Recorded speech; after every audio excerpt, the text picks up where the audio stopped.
Hello, welcome to food ഇൻഷി. ഞാനിവിടെ 2 bread എടുത്ത് വെച്ചിട്ടുണ്ട്. അതുപോലെ തന്നെ 2 കോഴിമുട്ട, ഒരു അവക്കാഡോ, പിന്നെ കുറച്ച് സവാള, കുറച്ച് മല്ലിയില എല്ലാം എടുത്ത് വെച്ചിട്ടുണ്ട്. നമുക്കൊരു സാൻഡ്വിച്ച് ഉണ്ടാക്കിയെടുത്താലോ.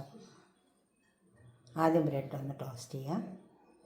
ഈ മുട്ട അതിലേക്ക് പൊട്ടിച്ച് വെച്ചു. ഒരു ആംലേറ്റ് ഉണ്ടാക്കിയെടുക്കാം.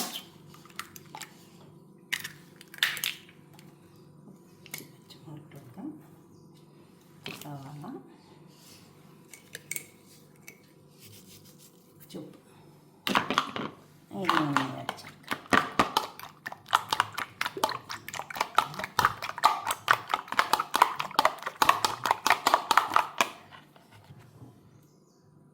ഒരു പാൻ അടുപ്പത്ത് വെച്ചിട്ടുണ്ട്.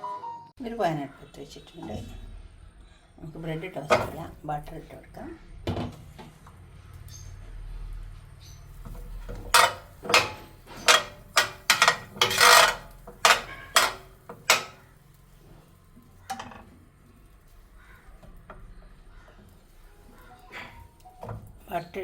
ബ്രെഡ് ടോസ്റ്റ് ആവട്ടെ. അതിലേക്ക് നമുക്ക് ഒരു പാൻ അടുപ്പത്ത് വെച്ചിട്ടുണ്ട്. അതിലേക്ക് നമുക്ക് മുട്ട ഒഴിച്ച് കൊടുക്കാം. ആംപ്ലേറ്റ് ഉണ്ടാക്കാനല്ലേ. എല്ലാം വേവട്ടെ. കുറച്ച് സവാള, അതുപോലെ തന്നെ പച്ചമുളക്, മല്ലിയില അതിലിട്ട് വെച്ചിട്ടുണ്ട്. കുറച്ച് ഉപ്പ് കൊടുക്കാം. ഉപ്പ് എപ്പോഴും ആവശ്യം പോലെ ഇട്ട് വെക്കാവുള്ളൂ. അതെന്നു വെച്ചാൽ ഈ അവക്കാഡോ ഇതിലേക്ക് ചേർത്തെടുക്കാം.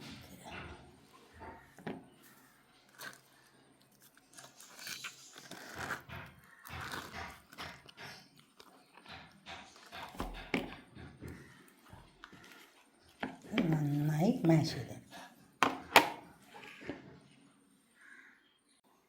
ഇപ്പോൾ അവക്കാഡോ എടുത്ത് വെച്ച് ഇതിൽ കുറച്ച് തക്കാളി ഇട്ട് കൊടുക്കണം. ഒരു ചെറിയ തക്കാളി ഇട്ട് കൊടുത്താൽ മതി. അപ്പോഴേ അതിന് പുളിപ്പ് ഉണ്ടാവുള്ളൂ.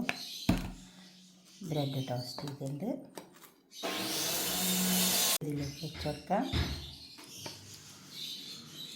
നന്നായി പരത്തി വെച്ച് കൊടുക്കാം. ഉണ്ടോ അതുപോലെ.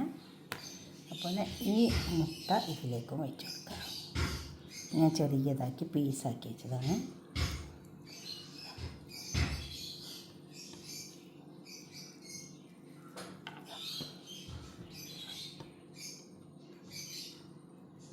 ചെറിയ പീസാക്കി വെച്ച് കൊടുത്താൽ മതി. ഇനി ഇത് എൻ്റെ മേലെ വെച്ച് കൊടുക്കാം. ഇത്ര പണിയുള്ളൂ. ഉണ്ടോ,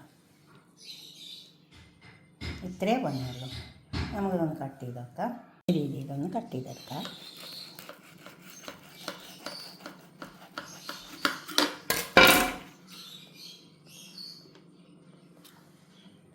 ഇതുപോലെ ഒരു സാൻഡ്വിച്ച് ഉണ്ടാക്കി വയ്ക്കാം. ഇതുപോലെ സാൻഡ്വിച്ച് ഉണ്ട് കേട്ടോ. അതിൻ്റെ തന്നെ ഞാൻ കോഴിമുട്ട പുഴുങ്ങിയിട്ട് വെച്ചിട്ട് ഇതുപോലെ ഒന്ന് ഉണ്ടാക്കി വയ്ക്കാം. നിങ്ങളുടെ അഭിപ്രായങ്ങളും നിർദ്ദേശങ്ങളൊക്കെ കമൻറ്റ് ബോക്സിൽ അറിയിക്കുക. ലൈക്ക് ചെയ്യുക. ഇതേപോലെ ഇതാക്കിയാൽ മതി.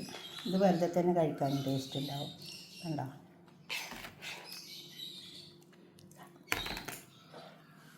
ഇനി കഴിക്കാം. അടുത്തൊരു വീഡിയോ നമുക്ക് പിന്നെ കാണാം. ബൈ.